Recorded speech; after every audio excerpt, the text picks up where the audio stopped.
Now let's go to the next part of our lesson, culture. So what is culture? Culture is one of the important bases that define and influence a society. According to E.B. Taylor, it is a complex whole which encompasses beliefs, practices, values, attitudes, laws and norms, artifacts and symbols, knowledge, and everything that a person learns and shares as a member of society. Sinasabi na yung definition ni E.B. Taylor ang best definition of culture dahil kompleto daw to. And remember that culture has two primary categories. We have the material and non-material culture. Culture refers to the physical objects or belongings of a particular society, while the non-material refers to the non-physical objects like beliefs, traditions, customs, etc. that a particular society has. Now, even though every society has their own culture, remember that every culture has four vital cultural components, okay? Namely, symbols, language, values, and norms. Now, let's discuss this one by one. Symbols refer to the things that convey meaning or represent idea. We have here examples of symbols, religious symbols for different religion. We have your Mount Fuji as a cultural symbol of the Japanese. We have the red telephone box as a cultural icon for the British, and Rizal as a cultural icon for the Philippines. Okay? And each symbol has their own meaning or they represent an idea. Say, for example, the symbol of Christianity is the cross. This means that Christian faith is centered on the cross, what Jesus Christ has done on the cross. Another example, we have Mount Fuji. It has significant meaning for the Japanese, especially to the Shintoists and Buddhists. For them, there are spirits living at the top of the mountain. Okay, that's why some Japanese go to the peak of the mountain in order to worship the kamis or the spirits and be enlightened. Okay.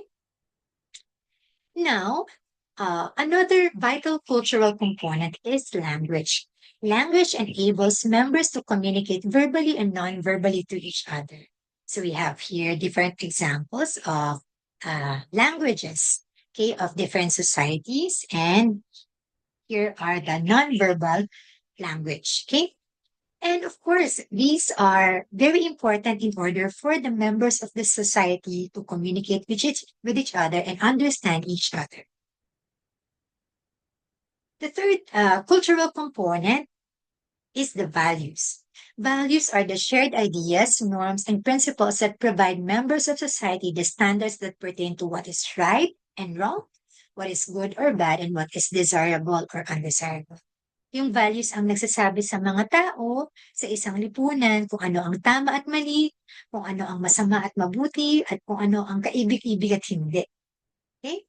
We have here example of Filipino values at para sa atin, ang mabuti ay ang magbayanihan, lalo na sa panahon ng sakuna, magbuklod ang pamilya, magbuklod-buklod ang pamilya, and then respetuhin ang mga nakakatanda.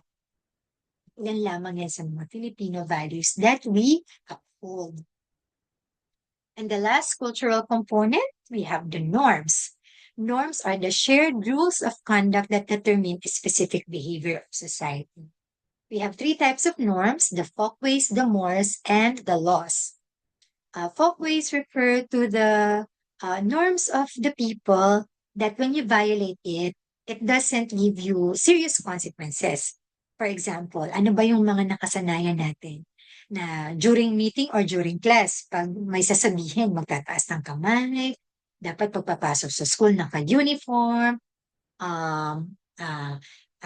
pumispeto sa mga matatanda. So those are some of the folkways that we have. And when we violate it, wala naman ganong serious consequence. Unlike laws, laws are legally enacted and enforced na kapag violate natin, mayroong serious na sanction.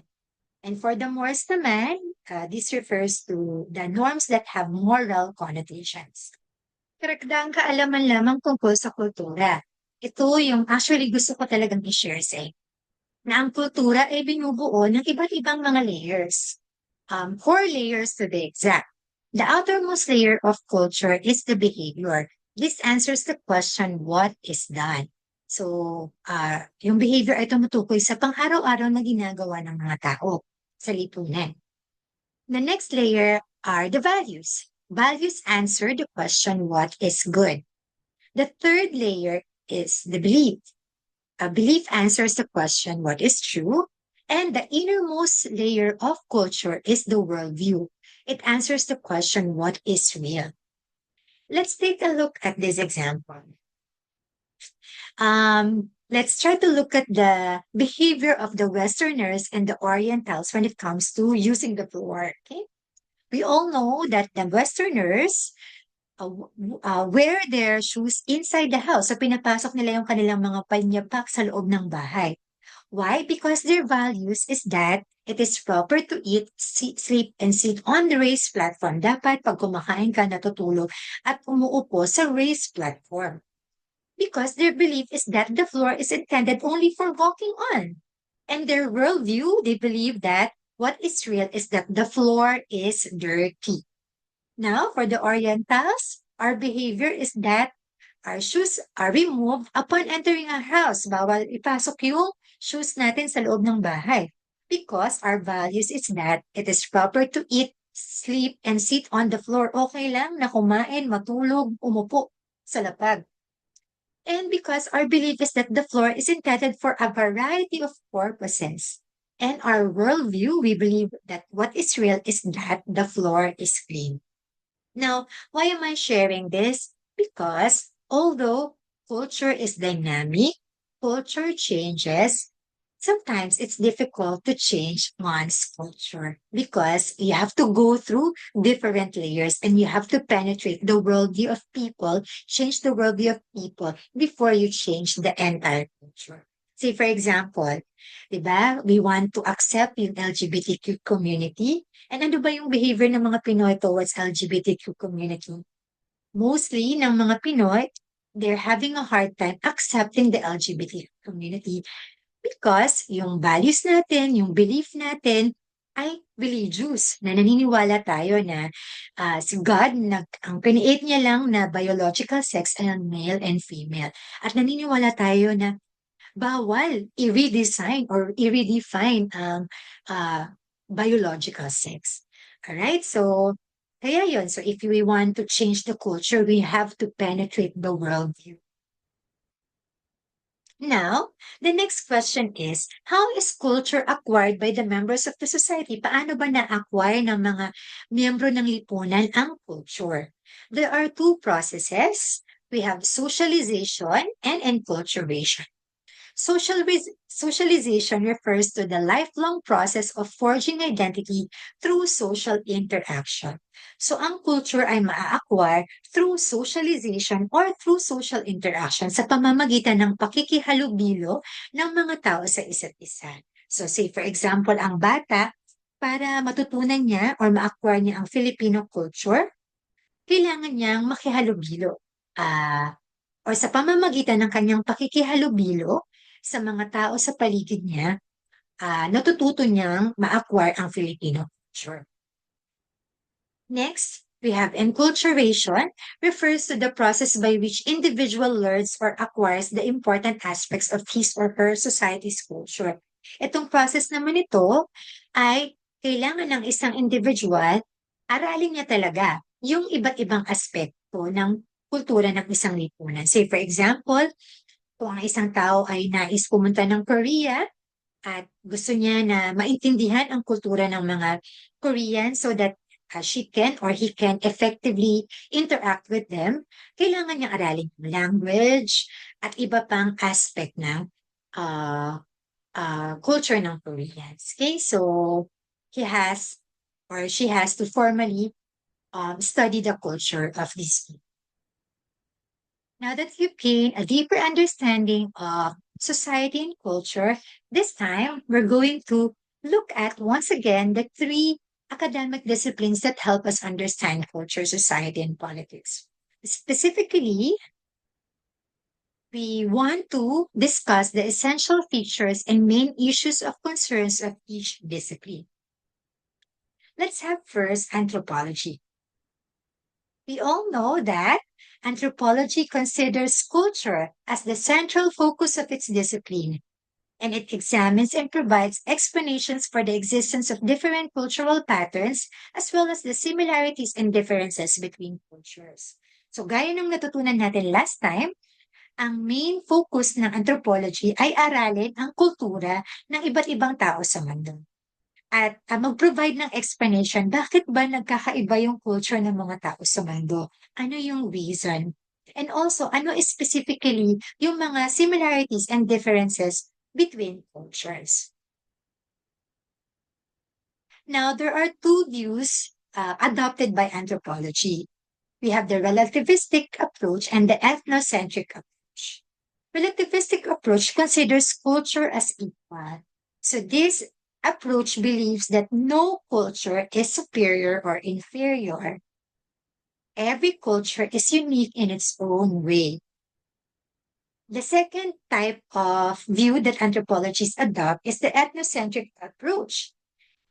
It is the belief that one's native culture is superior to other cultures. Now, there are two types of ethnocentric approach. We have ethnocentrism and xenocentrism. Ethnocentrism is the belief that your culture or one's own culture is more superior than others. For example, the Americans, they believe that their culture is more superior than us. That's why they call us their little brown brothers. In fact, ginamit nilang justification na mas inferior yung culture natin sa kanila, kaya nila tayo sinakop. That we need them, okay? We need them to supervise us to make our culture more advanced. The other type of ethnocentric approach is xenocentrism. This is the belief that one's own culture is more inferior than others. Sometimes, Filipinos adopt this kind of view na sa tingin natin mas mababa yung culture natin kaysa sa iba, particularly to the Americans, to the Europeans. That's why meron tayong tinatawag na colonial mentality na tinitreat natin mas maganda yung quality ng mga products ng ibang bansa kaysa sa atin, particularly pag galing yung product from America and Europe. And also we want to learn English instead of learning our own language. Now, what kind of view should we adopt? Modern societies place emphasis on cultural relativism, which recognizes and accepts cultural differences between societies. So, isinusulong ng mga anthropologists na dapat i-recognize natin ang cultural differences. That no culture is inferior or superior. Every culture is unique and all culture is equal because culture was developed based on their own context. Now let's look at sociology and its essential features and main issues of concerns. Sociology relates culture with the overall context of social order. There are three major sociological perspectives that explain this order. We have structural functionalism, conflict theory, and symbolic interactionism. Structural functionalism considers culture as a glue that binds society together, leading to social order. The structure in the society, such as different social institutions like education, government, religion, are the ones that teach culture and impose social order. Next is conflict theory. This studies culture of dominant classes and how it is imposed on other classes. The effective domination of a particular class facilitated by culture brings about social order. Say, for example, in terms of religion, the dominant religion in the Philippines is Catholicism. And yung pagiging effective nila sa pag-impose ng Catholicism sa Philippines ay nagbe-bring about ng social order to the point that other religions are being excluded. or considered to be minor. And lastly, we have symbolic interactionism. It believes that culture provides shared meanings to the members of the society. The more shared meanings the society have, the more order there will be in the society. Lastly, we have political science. Political science examines culture as a vital aspect of society. Culture, together with political socialization, is analyzed in this academic discipline in order for us to understand the political behavior of people, particularly the voting patterns and the behavior of the leaders. Now, some of the issues that it studies are decline of Western domination, multiculturalism. Multiculturalism is an ideology that acknowledges and accepts cultural differences within the society. And also at the it takes a look at cultural sensitivity, which advances awareness and promotes cultural differences. However, it maintains a critical stance on the issues regarding diversity.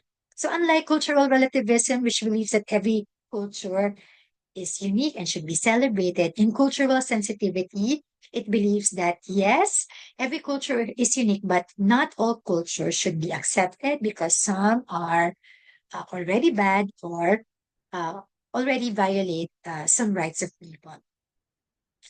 Okay, so we're done. And for our last reflection time, I want you to write on your notebook the other important things you've learned from this video, aside from what you already know, what you already wrote on your notebook a while ago.